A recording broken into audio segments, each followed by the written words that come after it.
Hey, this is Notser, and this is the Tier 10 US Battleship, Montana. It has 12 main guns, 20 secondary guns, 141 AA guns, a surface detection of 15.6 kilometers, top speed 28 knots, total hull 96,300. For my modules, reduce crit chance on main battery, increase AA range, increase main battery accuracy, reduce the chance of flood and fire, faster rudder shift, concealment.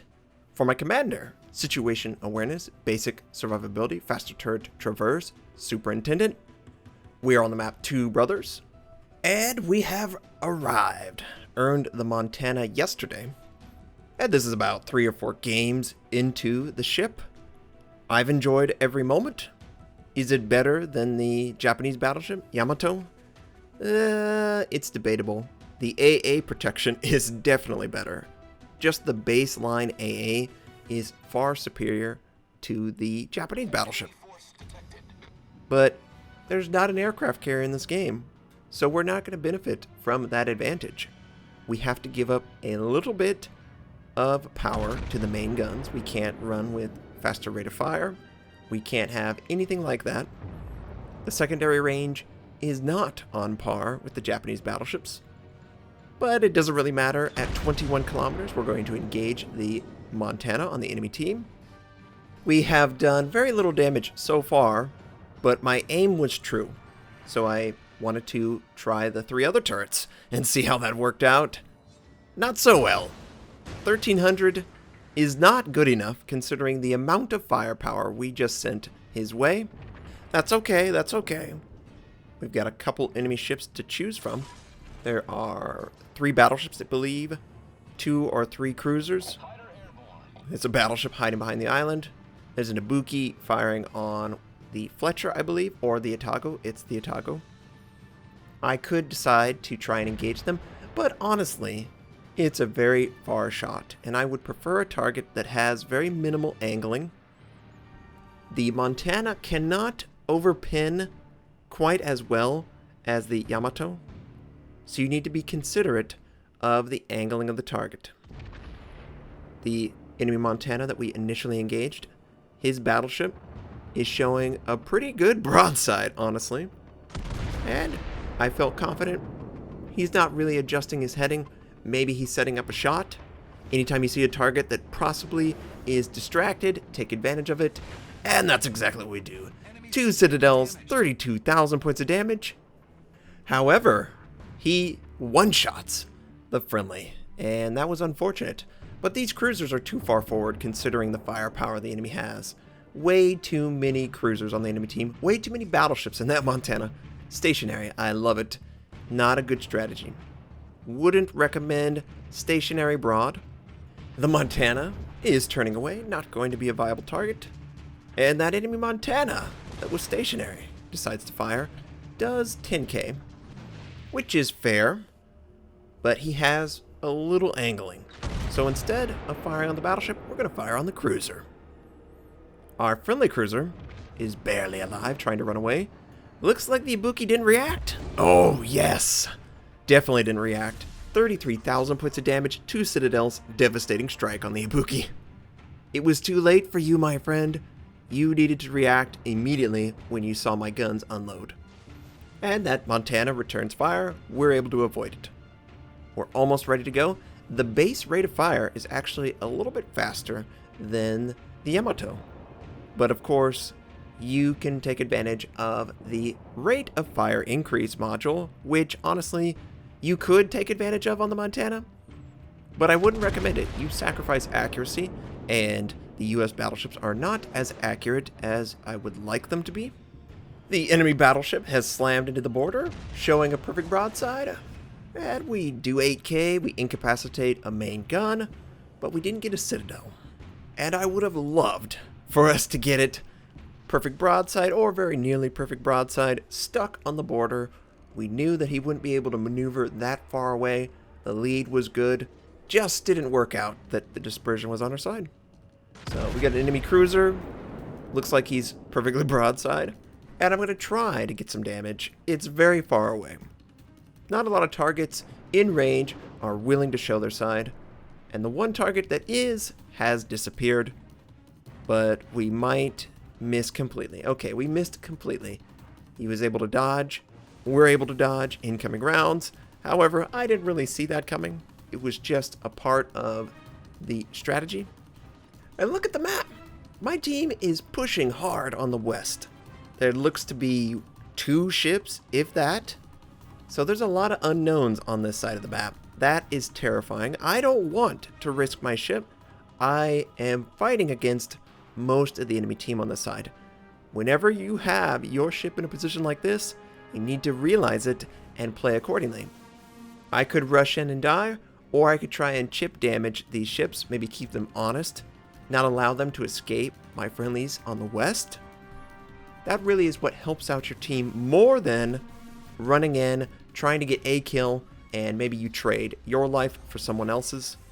That's great for anyone who has the expectation of 1 kill a game. That's not so great when you've moved up in the ladder and you're looking to have a carry moment. Enemy Rune is, of course, moving east to west, trying to defend their base.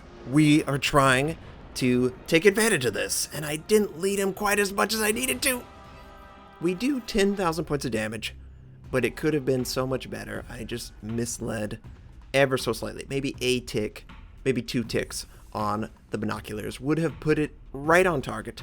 We're receiving damage. I believe this is from the Zhao. I have a couple games in the Zhao. I don't have a game with a lot of kills, however.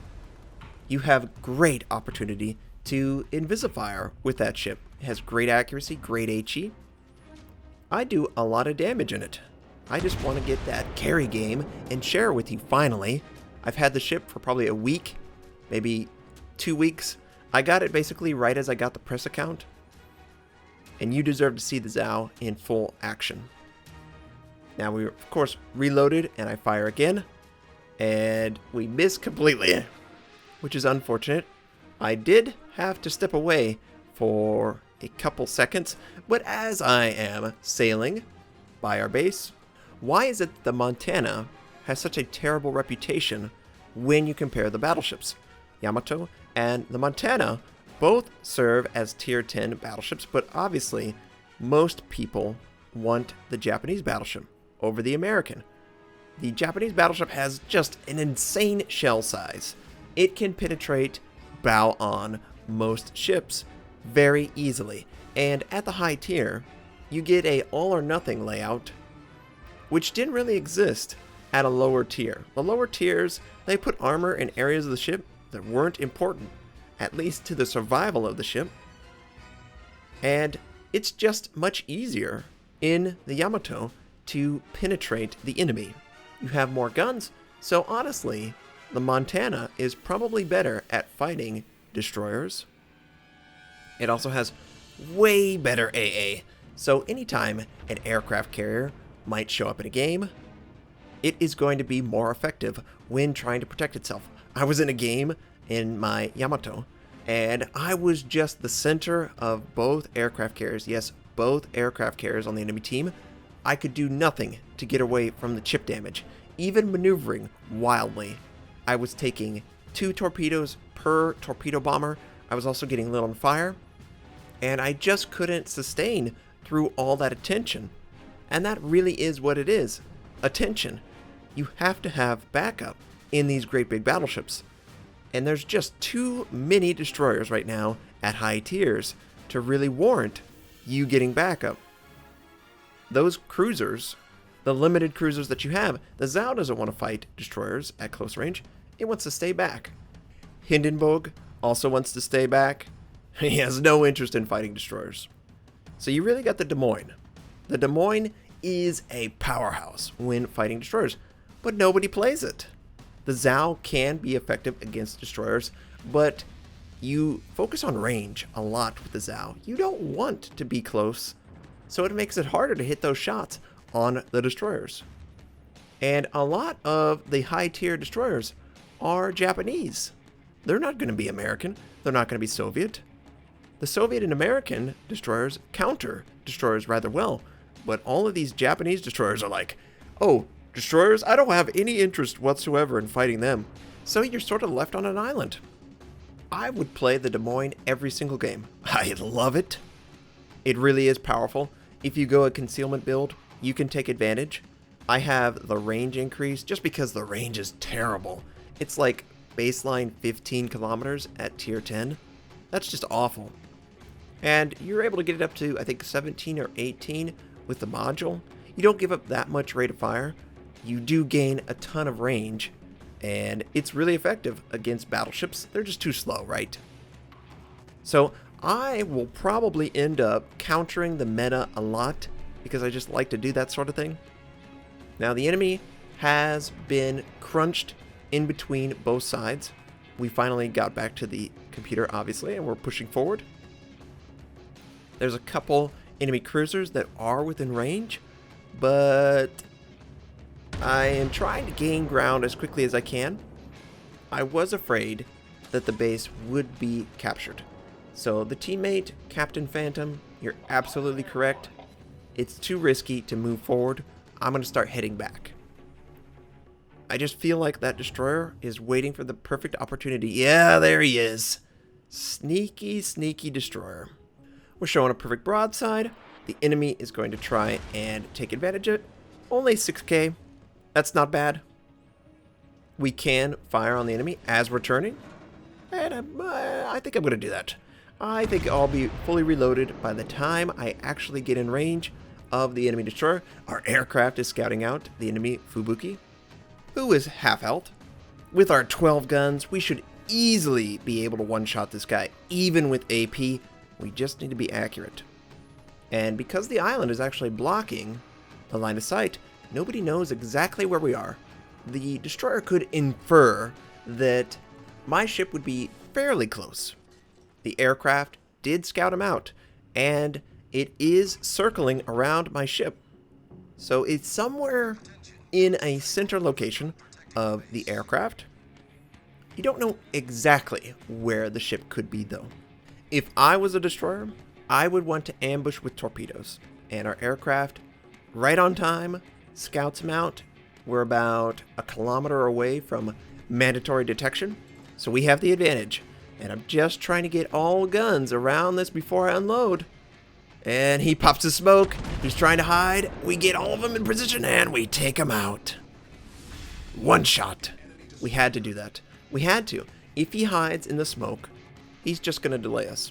He would have the potential to send torpedoes. Also, he could run. That is an option.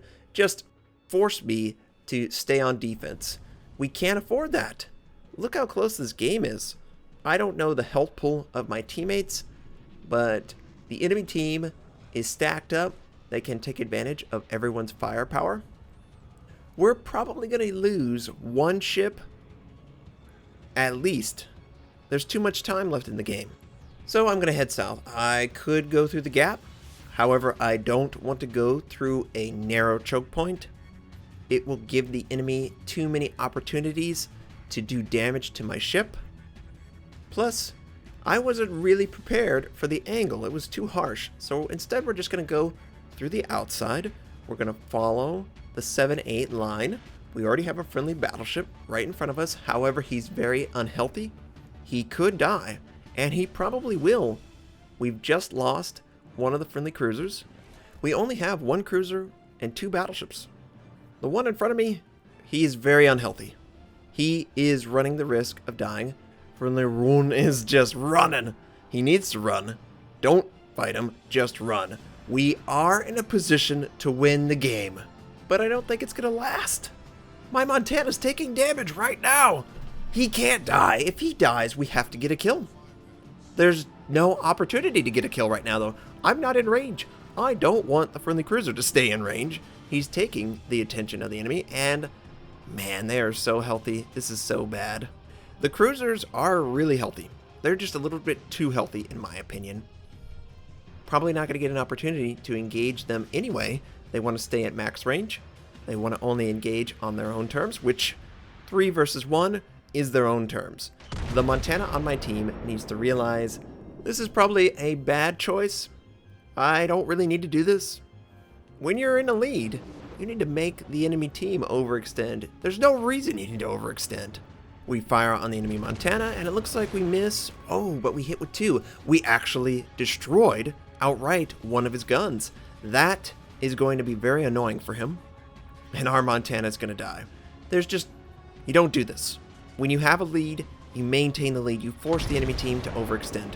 Now that he is overextended, I need to overextend to try and take out one of the enemy ships because we know our Montana is going to die. And the enemy Montana looks like he's going to take some pretty good damage. Yeah, 4K, could have been better. We do lose the Montana.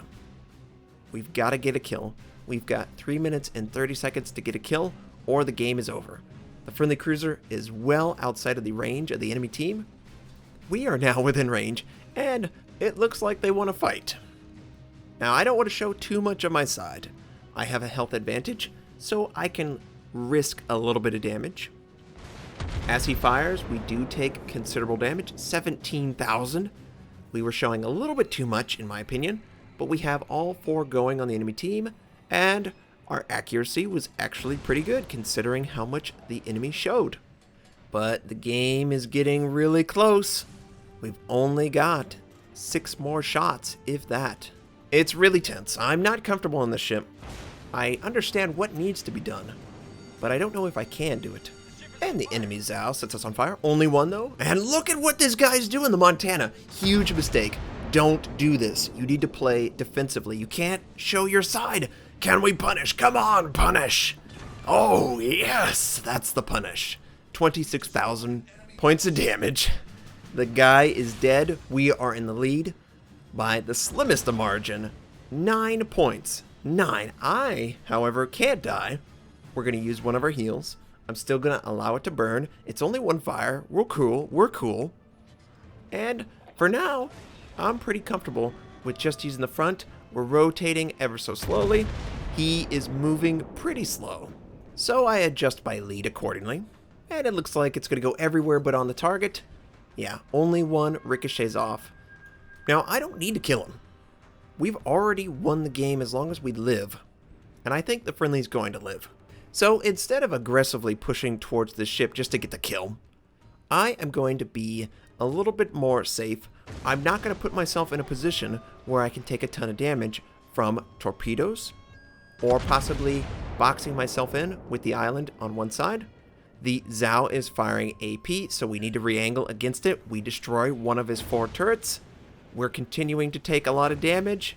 We need to have better angling, but we have the health to take a couple more of these. It's not really a huge deal as long as those torpedoes don't rebalance the game. And he's desperate. He's trying very hard to get any damage, and it's just not working out. 1,700 is not going to cut it. The enemy cruiser is trying to fire on my position. I don't think he's in range, and since he's so low, I'm going to try. I can't fire on the Zao. He is in range. He's rocking the range. This is not a ship that has rate of fire boost. He's using range. There's no way a normal German cruiser could ever engage past 19 kilometers. And I have my heal going, which will help out a lot, get us back up to about 50%. I'm waiting for the Zao. I believe he's trying to bait me in. I'm not going to fall for it. I'm completely fine ending this game right now. We have the lead. We don't want to throw it away. The enemy Rune could engage us. We could fire on him, but I don't really care. The Zao uses their aircraft to scout us out. This is definitely a textbook trap. There's no reason to go in there. We have the lead, and we're going to keep it because there's only 5 seconds left. That was stressful. If I didn't respond quickly to the enemy destroyer trying to capture our base, we probably would have had to overextend further. I doubt we would have been able to secure the game. How it worked out, though, we won that game. We definitely contributed to winning the game, and that feels great, of course. 2 devastating strike, 3 kills, 6 citadels, 2,324 base XP. We did around 140,000 points of damage. Just a great game. And the funny thing is, if I didn't go AFK, I probably would have been farther to the south, not able to defend the base. I hope you enjoyed the game. I hope you have a fantastic day, and I'll catch you next time.